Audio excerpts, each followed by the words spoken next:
നമ്മൾ ചൂണ്ടിയിടാൻ വന്ന ഫസ്റ്റ് സാധനം അടിച്ചിരിക്കുകയാണ് ഗൈസ്. ഇവിടെ ചൂടുന്നുണ്ടോ? എന്തായാലും വന്നത് മുതലായി.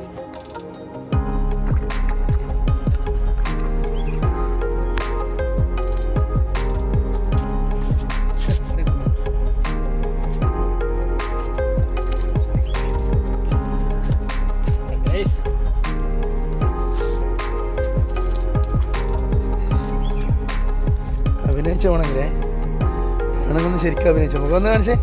മീൻ പിടിച്ച മഹാനൊന്ന് കണ്ടേ. ഫേസ്ബുക്കിൽ യൂട്യൂബിലൊന്നും അറിഞ്ഞേക്കട്ടെ. നോക്കണേ പഠിച്ച കൈ പോവേ.